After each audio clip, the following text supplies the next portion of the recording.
The birthday cake had 55 candles, which seemed excessive but very on brand for my mother. She'd insisted on the exact number arranged in concentric circles, because Barbara Chin didn't do anything halfway. "Make a wish, Mom," my sister Jennifer called out, phone already recording for her Instagram story. Mom closed her eyes, took a theatrical breath and blew. The candles flickered out to applause from the 30-odd guests crammed into the living room of the house where I grew up. The same living room where I'd learned to walk, where we'd had Christmas mornings, where Dad used to do his crossword puzzles before he died. The house had good bones. Built in 1987 for bedrooms, 2.5 baths, original hardwood floors that Mom had refinished twice. The neighborhood had gentrified significantly over the past decade. Property values had tripled. I knew because I'd been tracking them obsessively for 3 years. "Thank you all for coming," Mom said, her voice carrying over the chatter. 55 feels like such a milestone. A time for reflection but also for new beginnings. "New beginnings," Jennifer echoed, raising her wine glass. My sister loved a dramatic moment almost as much as Mom did. "Which is why," Mom continued, "I have an announcement to make." The room quieted. I was standing in the back corner, near the bookshelf that still held my high school yearbooks, holding a paper plate with a slice of cake I hadn't touched. "I've decided to sell the house." The room erupted in surprised chatter. I stayed perfectly still. I know," Mom said, hands raised. "This house has so many memories. But it's too big for just me now. Too much maintenance. Too many rooms I never use. And frankly," she paused for effect, "I deserve better. I deserve something modern. Something that's actually mine, not a museum of the past." "Yes." Jennifer was on her feet, clapping. "Mom, that's amazing. You absolutely deserve better. This place is stuck in the 90s. My brother Kevin nodded enthusiastically. "It's about time, Mom. Dad's been gone 6 years. You need to live your life." "Exactly." Mom beamed at them. "So I've already contacted a realtor. We're listing next month. Which means," she looked around at all of us, "you all need to clear out your old stuff. I want everything from your childhood rooms gone within 2 weeks. I'm not storing it anymore." "Finally," Jennifer muttered. "I've been telling you to do this for years." "The house is worth what now?" Kevin asked. "Like 800,000? The realtor thinks we can get 850, Mom said proudly. "Maybe even 900 if we get multiple offers. The neighborhood is very hot right now." "That's incredible," Jennifer said. "You could buy a luxury condo downtown with that. One of those new buildings with the rooftop pools." "That's exactly what I'm thinking." Mom was glowing. "Something modern. With a concierge. Maybe a gym in the building." I took a small bite of cake. German chocolate, Mom's favorite. The same cake she'd made for every birthday celebration in this house for 30 years. "Sophie, you're quiet," Mom called out, finally noticing me in the corner. "What do you think?" Everyone turned to look at me. "I think it's your house," I said calmly. "You should do what makes you happy." "Such a diplomat," Jennifer said, rolling her eyes. "Don't you have any feelings about selling our childhood home?" "I have lots of feelings," I replied. "But they're mine and they don't really matter here. It's Mom's decision." "At least Sophie's being mature about it," Kevin said. "Unlike when we sold Dad's car and you cried for a week." "I was processing grief," I said evenly. "You were being dramatic," Jennifer corrected. "It was a 15-year-old sedan." I didn't point out that it was Dad's sedan, the one he'd driven me to college in, the one that still smelled like his cologne. I'd offered to buy it. Nobody had even responded to my text. "Anyway," Mom said, redirecting attention back to herself, "I'm very excited. A new chapter. And you'll all still come visit me in my fabulous new condo." "Absolutely," Jennifer said. "Much easier to park downtown anyway." The party continued. People mingled, ate cake, admired Mom's photo albums from her trip to Greece last summer. I stayed in my corner observing. Around 9 p.m. I slipped out. No one noticed. The next morning my phone rang at 8:47 a.m. Mom's realtor, Patricia. "Hi Sophie, sorry to call so early. Is your mother available?" "She's probably at yoga," I said. "What's up?" "Well, I have some unusual news. The house, there's been a complication." I set down my coffee. "What kind of complication?" The title search came back. Your mother doesn't actually own the property anymore. It was sold 4 weeks ago. I don't understand how this happened, but the deed shows a company called Cornerstone Properties LLC as the current owner. That is strange, I said. Your mother is going to be devastated. I don't know how to tell her. And I don't understand, she never mentioned selling it. There must be some kind of fraud. Patricia, I need to tell you something. Silence. I'm Cornerstone Properties. More silence. You what? I bought the house 4 weeks ago. My company purchased it from my mother, legally and completely above board. She signed all the paperwork. The money was transferred to her account. But she doesn't know? She knew she was selling a property. She just didn't know who the buyer was. The transaction went through a holding company, perfectly legal. My lawyer handled everything. Patricia let out a long breath. Sophie, I don't know what to say. Don't say anything yet. I'd like to be there when you tell my mother. Can you schedule a meeting for this afternoon? Tell her the new owner wants to meet. This is highly irregular. Patricia, check your records. Everything is legal. I paid $20,000 over asking price. My mother got her money. Now I want to meet with her as the new owner. Pause. 2 o'clock. Perfect. At 1:55 p.m. I pulled up to my childhood home in my usual car. A 5-year-old sedan, nothing flashy. I dressed simply. Black pants, white blouse, minimal jewelry. I looked exactly like what my family assumed I was. A 32-year-old woman with a modest job in property management. Which was technically true. I did manage properties. I just owned them too. Patricia's car was already in the driveway. Mom's silver SUV pulled up right behind mine. Sophie. Mom looked confused. What are you doing here? Meeting, I said simply. But this is my appointment with the new buyer. She stopped. Looked at me. Looked at Patricia. No. Mrs. Chin, Patricia said carefully. Perhaps we should go inside. We walked through the front door. My front door, legally speaking, into the living room that still had faint indentations in the carpet from yesterday's furniture rearrangement for the party. I don't understand, Mom said. Sophie, why are you here? Because I'm the new owner, I said quietly. I bought the house 4 weeks ago. Mom sat down heavily on the sofa. That's not possible. It's very possible.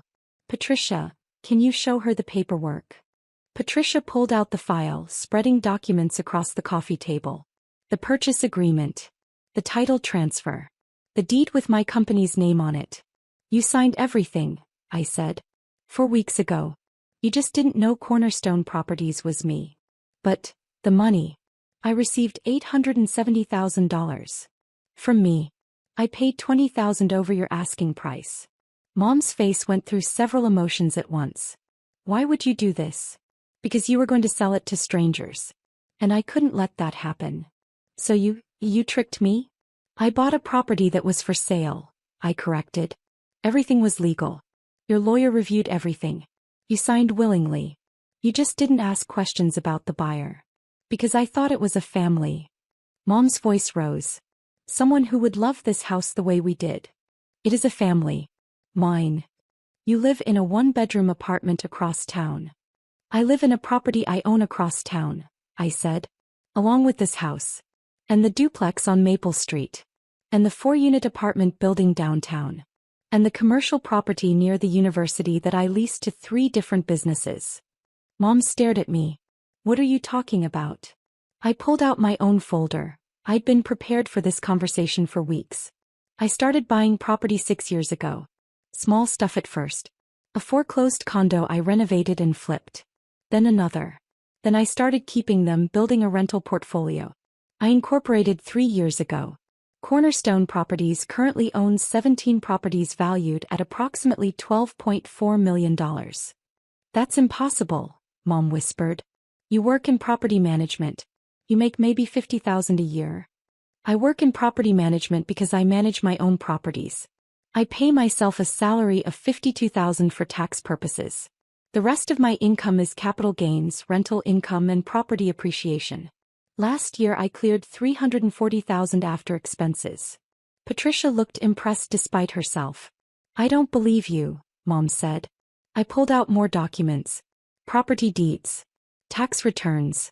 Bank statements. All of it legitimate, all of it legal, all of it mine. You've been lying to me, Mom said. For years. I've been living my life, I corrected. You never asked for details. You assumed I was barely scraping by because I drive an old car and don't post on social media. You assumed wrong. But why buy this house? Why go through all this? I looked around the living room. The bookshelf. The fireplace where we'd hung stockings. The window where I used to wait for Dad to come home from work. Because you stood up at your birthday party and announced you deserved better than this house. Better than the place where Dad lived. Better than the memories we all made here. That's not what I meant. That's exactly what you meant, Mom. You said it was stuck in the 90s. That it was a museum of the past. You wanted something modern. Something that was actually yours. Mom's eyes filled with tears. I just wanted something new. A fresh start. I understand that. Which is why I still bought you your fresh start. The $870,000 is yours. Go buy your condo. Get your rooftop pool and your concierge. Live your life. But you own our home now. I own a property I grew up in and couldn't stand to see strangers living in. Yes. What are you going to do with it? I'd been thinking about this for 4 weeks. I'm going to renovate it. Carefully. Preserve what matters. The bones, the character. But update what needs updating. Then I'm going to live in it. You're moving back home? Mom looked horrified. I'm moving into my property, I corrected. The house where my father lived. The house where I have actual memories, not just Instagram moments. That landed. Mom flinched. You said I cried for a week over Dad's car, I continued. You were right. I did. Because it was one of the last physical connections I had to him, and you sold it without even asking if I wanted it. Just like you were about to sell this house. The house he painted every room of, the house he built the back deck on, the house where he died in his sleep upstairs. Without once considering that maybe someone in this family might want to keep it. Sophie. I'm not angry, Mom. I'm really not. You get to make choices about your life. You wanted out of this house and that's fine. But I wanted in. So I bought it. Everyone gets what they want. Patricia cleared her throat. I should probably go. Wait, Mom said. What happens now? With the listing? There is no listing, Patricia said gently. The house is sold. Sophie owns it. What about my stuff? My furniture? That's up to Sophie now, Patricia said. She's the owner. They both looked at me. Take what you want, I said. Anything that's yours. I'll hire movers. But Dad's things, his books, his tools, his chair, those stay. Those are mine to decide. You gave up that right when you sold the house. Everything in it transferred to me unless you explicitly excluded it in the sale agreement. Which you didn't. I stood up. Take your clothes, your jewelry, your personal items. The rest we can discuss. Jennifer and Kevin can come get their childhood stuff like you demanded. 2 weeks, wasn't that the deadline? I'll honor that. Mom stood up too shakily. I can't believe you did this behind my back. I can't believe you were going to sell Dad's house without even telling me it was on the market before the listing went live. We stared at each other across the coffee table covered in legal documents. I'm still your mother, she said. And I'm still your daughter. The one who loved this house enough to buy it. The one who built a business you knew nothing about because you never asked what I actually did with my time.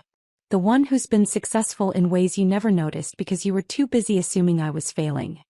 That's not fair. Mom, you thought I made $50,000 a year and could barely afford rent. I own 17 properties. I have a master's degree in real estate development. I have a business that generates 6 figures in profit annually. And you knew none of it because you never asked. Patricia was definitely uncomfortable now. I'll just step outside. Stay, I said. This won't take long. I turned back to Mom. I bought the house because I love it and I could afford it. You got your money. You get your fresh start. Everyone wins. Except I feel ambushed, Mom said. How do you think I felt hearing you announce you were selling Dad's house at your birthday party? In front of 30 people? Without even a heads up. She had no answer for that. I'm sorry I didn't tell you, I said more gently.